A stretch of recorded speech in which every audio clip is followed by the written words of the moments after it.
Notes from the Upper West Side, a novel by Dan Wrench.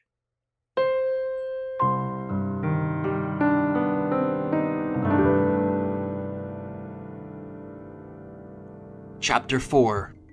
Feel the Hate.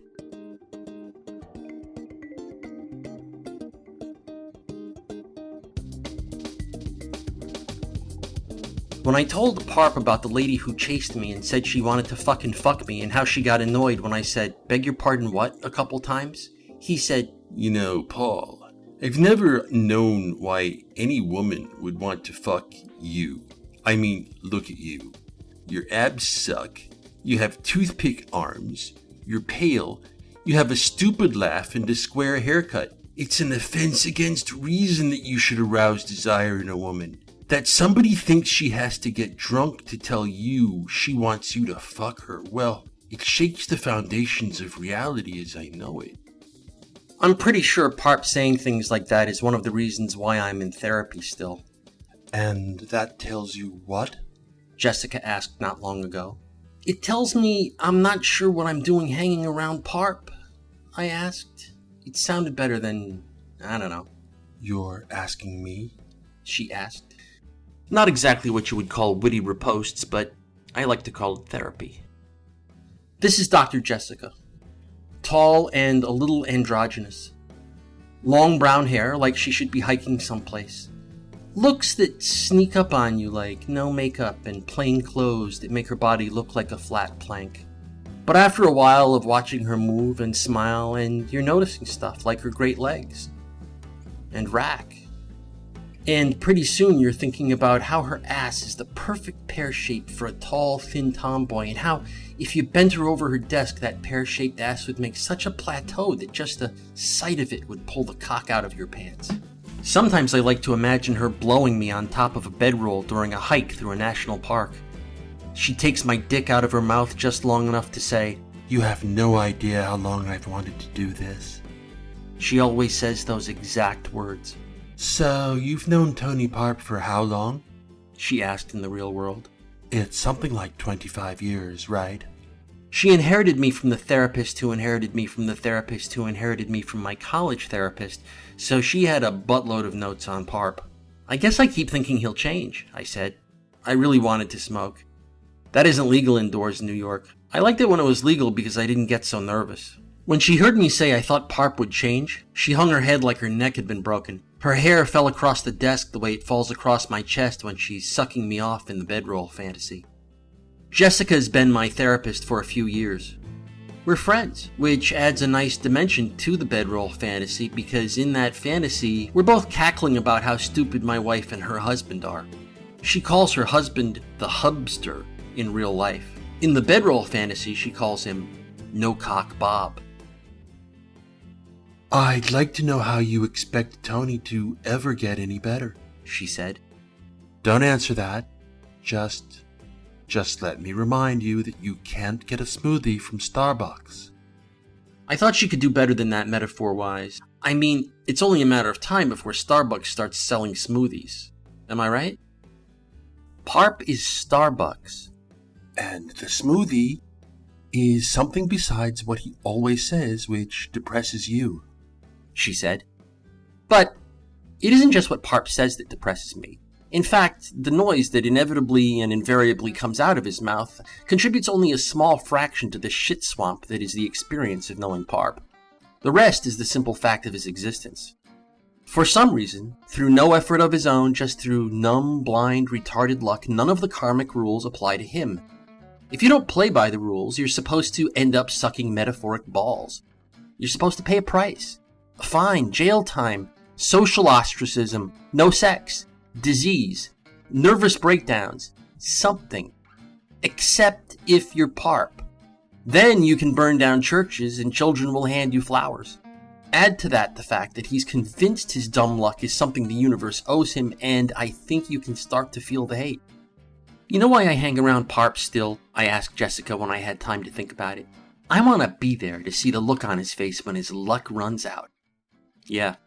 But in the meantime, the rest of us have to watch while some quantum mechanical glitch lets him live like something between a sloth and a shark without ever paying a price. For example, jobs.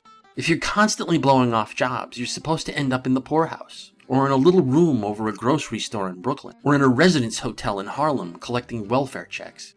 But Parp blows off his day jobs, his income jobs, right and left, and what he gets in return are offers for higher paying day jobs. No shit. Parp and I had this friend, Teddy Pelton, who decided to help out his old pal, Parpy, by giving him a job. I was sitting with the two of them outside on a summer day 2 years ago. It was the sidewalk in front of some restaurant in Hell's Kitchen that sets tables out whenever the temperature gets above 60. It turns out Teddy's pretty, annoyed with Parp, so the conversation for about 5 minutes after we sit down is pretty terse. Hey. Hello? Cool. You know, one word shit. Then Teddy tells Parp to do something the next day at the job, and Parp refuses because it's beneath his dignity or something. So Teddy really bears down on him and says, "Dude, it's your job on the line. You understand it's your job." And Parp says, "Then I guess I can either find a new job or bend over and take it in my ass. Now which one would you choose if you were me?" I thought Teddy was going to burst into tears. Then he got really mad and said, "You fucking loose cannon! You are fucking dead meat now. Do you understand? You have no job. You are fired." Yeah, Teddy's not what you would call the strong silent type. Picture a short, flabby guy with glasses and a haircut like the one you see on the Universal Mexican Immigrant in the movies. But it gave me hope for mankind seeing Parp get reamed like that.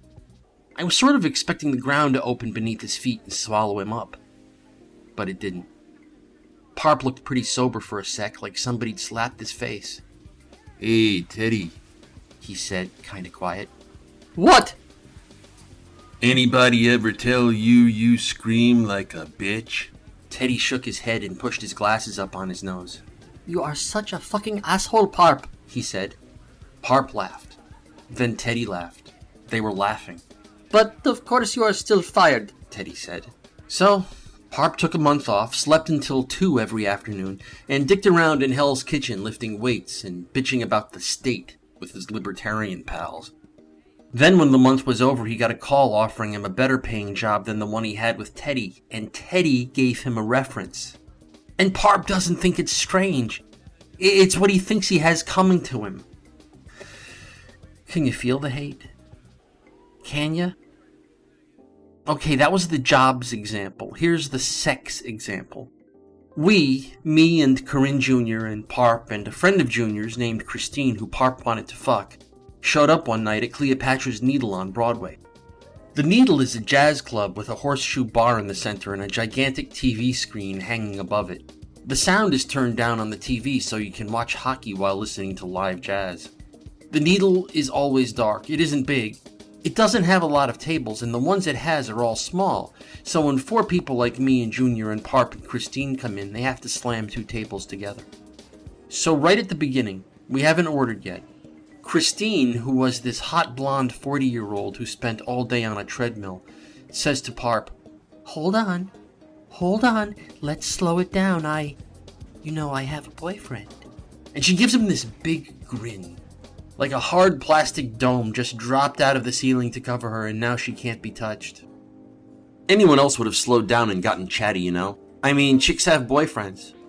They might be interested in an eventual fuck on the side, but if one says, "Slow down, I need to size you up first," then you slow down. I mean, assuming you want to get it in her. But not Parp. First, he just stares at her. Then she looks down at her salad and starts back into the conversation they were having about politics. Now, I'm watching this, and I know that nothing good is about to happen. I know this because I see this look on Parp's face that I recognize from decades of Parp nuttiness. It's a look where you can see he isn't really listening to the conversation anymore, but to a stream of ideas making noise in his head. Like the look a cat gets when it's just confirmed that yes, there is something moving in that corner.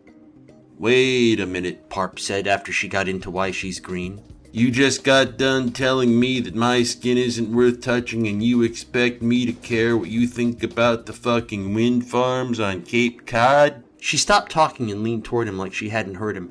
He kept going. "I don't care what you think about Obama or how your day went. If you were fucking me, maybe I would care, but what? I'm going to listen to you talk, then I'm going to talk, then you're going to say, oh, look, 11 o'clock, gotta get home and blow my boyfriend before he dozes off. For some reason, Junior thought that was really funny, even though Christine was supposed to be her pal from someplace. Tony, she said with this great big smile on her face. Ball-tasting twat. At that point, Parp, who never smiled during the whole thing, just stood up and put his napkin in his chair. I'll settle up with you later, Paul, he said to me, the dramatic turd. And then he turned around and walked for the door, and everybody, sitting under the hockey and waiting for the jazz musicians to come off their break, watched him go. Wait! Christine said as he went. Everybody watched him go all the way out like it was a play, and the curtain didn't fall until he was all the way out of sight. When he was gone, Christine turned around. Her face was burn red. What a fucking asshole, she said. Then she got into an argument with Junior, who seemed to think that Parp had just busted her and she should take the busting like a grown-up. They ended up laughing about it, and the three of us agreed that Parp needed to get a lot less caffeine. Then a few days later, Christine called up Junior and said she was busy dislocating her jaw on Parp's cock. That's what's really pathetic about this, I said to Jessica, the therapist, when I told her the story. Parp thinks she owes it to him to bend over and take his cock, like it's the least she can do. And she does it. I sat down and twisted my fingers around. It's what I do when I don't have a cigarette to shake out of the pack. You know who I feel sorry for, Jess? Who? The boyfriend. Jessica laughed and laughed.